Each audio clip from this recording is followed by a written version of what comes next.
Hello, എല്ലാവർക്കും നമസ്കാരം. ഇന്നത്തെ റെസിപ്പി എന്ന് പറഞ്ഞാൽ ഒരു മീറ്റ് അച്ചാറാണ് കേട്ടോ. അത് മീറ്റായാലും ഫിഷായാലും എല്ലാം ഇതേപോലെ തന്നെ ഇടാം. ചെമ്മീനായാലും എല്ലാം ഈ ഒരേ റെസിപ്പിയിൽ ഇടാം. സൂപ്പർ ടേസ്റ്റ് ആയിരിക്കും. അപ്പോൾ നമ്മൾ മീറ്റ് എടുക്കുന്നുണ്ടെങ്കിൽ അത് നല്ല ബോൺലെസ് പീസായിരിക്കണം. പിന്നെ കരളും നെയ്യും അതൊന്നും വേണ്ടാന്ന് സാധാരണ എക്സ്പീരിയൻസ് ഇല്ലായിരിക്കും, എല്ലാം അറിയായിരിക്കും. അങ്ങനെ ഇത് ഇഞ്ചി ഇതുപോലെ നീളത്തിലരിയണം. പച്ചമുളക് നീളത്തിലരിഞ്ഞിട്ട് അതിൻ്റെ നടുക്കേ കൂടിയും കൂടി ഒന്ന് അരിയണം. നീളമില്ല പച്ചമുളകല്ലേ ഉണ്ടാവും. അപ്പോൾ വെളുത്തുള്ളി നീളത്തിലരിയണം. അങ്ങനെയാണ് കേട്ടോ. പിന്നെ നേരെ കുഞ്ഞി വെളുത്തുള്ളിയാണ്, കുഴപ്പമില്ല. ഇത് വിനാഗിരിയിൽ കുതിർത്ത് വെച്ച കാശ്മീരി മുളക് പൊടിയാണ് 4 സ്പൂണ്. ഇറച്ചി ഇത് 1 കിലോ ഉണ്ട് കേട്ടോ. അപ്പോൾ ചീനച്ചട്ടിയിൽ ഞാനിത് കാസ്റ്റ് അയണിൻ്റെ ചീനച്ചട്ടിയാണ്. അതിലോട്ടേക്ക് റിഫൈൻഡ് ഓയിൽ ഞാൻ ഒഴിച്ചത്. വെളിച്ചെണ്ണയിൽ ഉണ്ടാക്കിയാലും സൂപ്പർ ടേസ്റ്റ് ആയിരിക്കും. നമ്മളിപ്പോൾ ഒരാഴ്ച കൊണ്ടെല്ലാം തീർക്കുന്നതാണെങ്കിൽ സാധാരണ ഞാൻ ഉണ്ടാക്കിയാൽ മോശമൊന്നും പോവാറില്ല, പൂപ്പലൊന്നും വരലില്ല. പക്ഷേ ചിലവർ പറയുന്നേക്കാം. അതുകൊണ്ട് ഞാൻ റിഫൈൻഡ് എടുത്തതാണ്. എന്താ വെച്ചാൽ ഞാൻ ഉണ്ടാക്കുന്ന നവരാത്രിക്ക് ഒരാഴ്ച മുന്നെയാണ്. അപ്പോൾ നവരാത്രിക്ക് കഴിക്കൂലല്ലോ, ഫ്രിഡ്ജിലായിരിക്കുക. അപ്പോൾ ഒരുപാട് പഴകിയിട്ട് അങ്ങനെ വേണ്ടാന്ന് വെച്ചിട്ട് കുറച്ചാണ് ഉണ്ടാക്കിയത്. അപ്പോൾ ഇതുപോലെ എണ്ണ ഒഴിച്ചിട്ട് അതിലേക്ക് ഇഞ്ചി നീളത്തിലരിഞ്ഞത് ഇതേ പരുവത്തിലാണ് കേട്ടോ. നല്ലോണം മൂത്ത് വറുത്ത് കോരണം. കരിഞ്ഞു പോരുത്, നല്ല ബ്രൗൺ കളറിൽ അങ്ങനെയാണ്. അതുപോലെ തന്നെ വെളുത്തുള്ളി അതുപോലെ തന്നെ നമ്മൾ അതിലോട്ട് ഇട്ടിട്ട് അതും നല്ല ഗോൾഡൻ കളറാണ്. നല്ല ഗോൾഡൻ കളറായിട്ട് തന്നെ കിട്ടണം കേട്ടോ. വീഡിയോയിലെ കളർ കാണുമ്പോൾ നിങ്ങൾക്ക് ചിലപ്പോൾ കളർ വ്യത്യാസമെല്ലാം തോന്നുന്നുണ്ടാവും. കാരണം കരിഞ്ഞു പോയതിൻ്റെ ടേസ്റ്റ് മാറ്റല്ലേ. അങ്ങനെ ഇതൊട്ടും അറിയാത്തവർക്ക് വേണ്ടി ഇടുന്ന വീഡിയോ ആണ് കേട്ടോ. അച്ചാർ സാധാരണ ഇടുന്നവർക്കൊന്നും ഇതത്ര ഉപയോഗമൊന്നും ഉണ്ടാവില്ലായിരിക്കും. അങ്ങനെ പച്ചമുളക് അതുപോലെ തന്നെ വലിയ നീളമില്ല പച്ചമുളകാകുമ്പോൾ അത് നീളത്തിലരിഞ്ഞിട്ട് നടുക്കേ കൂടെ ഒന്നും കൂടി കട്ട് ചെയ്തിട്ടുള്ള പരുവത്തിലാണ് കേട്ടോ. ഞാനൊരു 8-10 പച്ചമുളക് എടുത്തിട്ടുണ്ട്. കറിവേപ്പില ഒരു 2, ഇത് കാണാൻ അത്രേ ഉള്ളൂ, പക്ഷേ 2 തണ്ട് എടുത്തിട്ടുണ്ട് കറിവേപ്പില. വെളുത്തുള്ളി എടുത്തിരിക്കുന്നത് നമ്മളെ കയ്യിൽ ഇങ്ങനെ ഒരു പിടിയില്ലേ, അങ്ങനെ നിറച്ചുള്ള ഒരു പിടിയാണ് കേട്ടോ. പിന്നെ ഇറച്ചി ആദ്യം എന്ത് ചെയ്തെന്ന് വെച്ചാൽ മുളക് പൊടിയും മഞ്ഞൾപ്പൊടിയും ഉപ്പും ഇട്ടിട്ട് വേവിച്ചെടുക്കുക കേട്ടോ. സാധാരണ ഇറച്ചീൻ്റെ വേവിനനുസരിച്ചിട്ട് വേവിച്ചെടുക്കുക.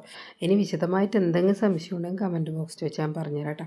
എന്നിട്ട് ആ ഇറച്ചി നമ്മൾ ഇഞ്ചിയും വെളുത്തുള്ളിയും കറിവേപ്പിലയും പച്ചമുളകും എല്ലാം വറുത്ത് ഒരു എണ്ണയിൽ തന്നെ ഇടണം കേട്ടോ. നമ്മൾ ഓഫാക്കൊന്നും വേണ്ട. സ്റ്റൗ തിരിതാത്ത് വെച്ചിട്ട് അതിലേക്ക് തന്നെ ഇട്ടിട്ട് വറുത്ത് കോരണം. വറക്കുമ്പോൾ മൂത്ത് പോകാൻ പാടില്ല. ഇറച്ചി ഇങ്ങനെ കടിച്ചാലും മറിച്ചാലും കിട്ടാത്ത വിധത്തിലാവാൻ പാടില്ല.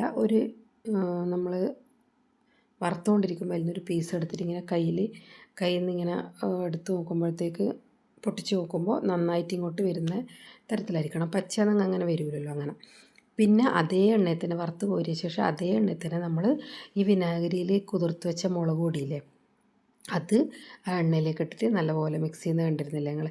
അതുപോലെ ഇങ്ങനെ മിക്സ് ചെയ്ത് അതിന് ശേഷം തിളച്ച വെള്ളം.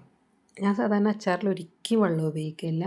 പക്ഷേങ്കിൽ നല്ലോണം തിളച്ച വെള്ളം, തിളച്ചിട്ട് അറിയാലും മതി, തിളച്ചതായാലും മതി, തിളപ്പിച്ചായിട്ട് തന്നെ വേണം.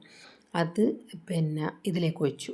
ഈ കാശ്മീരി മുളക് പൊടി വിനാഗിരിയിൽ കുതിർത്ത് വെച്ച് ഉണ്ടായിട്ടില്ല, അത് എണ്ണയിൽ നമ്മൾ നല്ലോണം മൂപ്പിച്ചില്ലേ, അതിലേക്കാണ് ഇട്ടത്.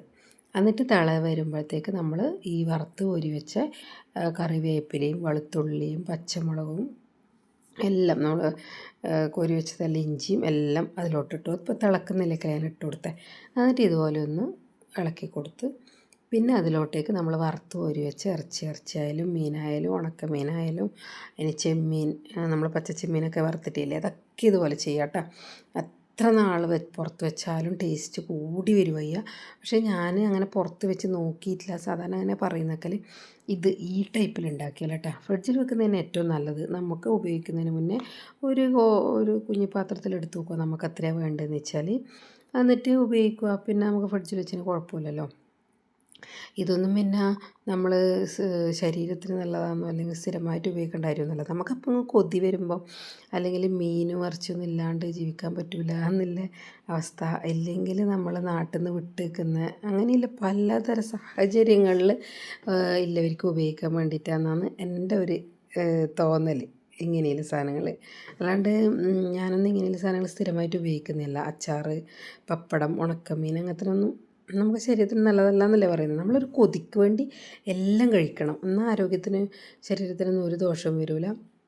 അങ്ങനെ അപ്പോൾ ഇത് നല്ല എണ്ണയെല്ലാം തെളിഞ്ഞ് വന്ന് നല്ല സൂപ്പറായിട്ടുണ്ട. ആ വെള്ളം ഒഴിക്കുന്നത് എന്താണെന്ന് വെച്ചാൽ പിന്നെ നമ്മളതിൽ ഇറച്ചി കഷ്ണം ഇടുമ്പോൾ അതെല്ലാം കൂടി ഒന്ന് മിക്സായി വെന്ത് വറ്റി വരുമ്പോൾ കറക്റ്റൊരു പാകമായിരിക്കും കേട്ടോ.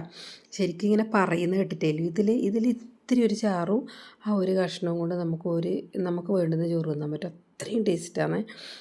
പിന്നെ ഇതിൽ എനിക്ക് 100% പറയാൻ പറ്റും ടേസ്റ്റ്. അത് കാണുമ്പോൾ തന്നെ അറിയുന്നില്ല അതിൻ്റെ ആ ടേസ്റ്റ്. അങ്ങനെ അപ്പോൾ എൻ്റെ അടുത്ത് ഇടിയുണ്ട്. ഞാൻ പറ്റുവാണെങ്കിൽ അതിൻ്റെ കുപ്പിയിലിട്ട് വെച്ച് കാണിച്ചു തരാമല്ലോ. ബെല്ലടിക്കുന്നുണ്ടല്ലോ. അപ്പോൾ പിന്നെ ആരാ നോക്ക് ആരാ നോക്ക്. ഞാൻ പറഞ്ഞുകൊണ്ടിരിക്കുമ്പം പണി എടുക്കാൻ വരുന്ന ചേച്ചിയില്ലേ, അവർ വന്നതാണ്. അതാണ്. അപ്പോൾ ഇതുപോലെ ആണ് ഉണ്ടാകുന്നത്. ഇതെന്ന് പറഞ്ഞു കഴിഞ്ഞാൽ ഞാനിത് മൂക്ക് കൊടുത്തു വിടാൻ വേണ്ടിയിട്ട് ഉണ്ടാക്കിയതാണ് കേട്ടോ. ഇതിൻ്റെ പരുവം ഞാൻ കാണിച്ചിരുന്ന ഒരു കഷ്ണം ഇട്ടു, ഇനി ഇത്തിരി ചാറും കൂടി ഇട്ടു. അതിന് മുന്നേ എല്ലാം ഇതിൻ്റെ ടേസ്റ്റിൽ എനിക്ക് ഇടയ്ക്ക് നോക്കണ്ടേ, എന്നല്ലാണ്ട് അതിൻ്റെ പരുവം മനസ്സിലാവില്ലല്ലോ. ഇതുപോലെയാണ് ഉണ്ടാവുക.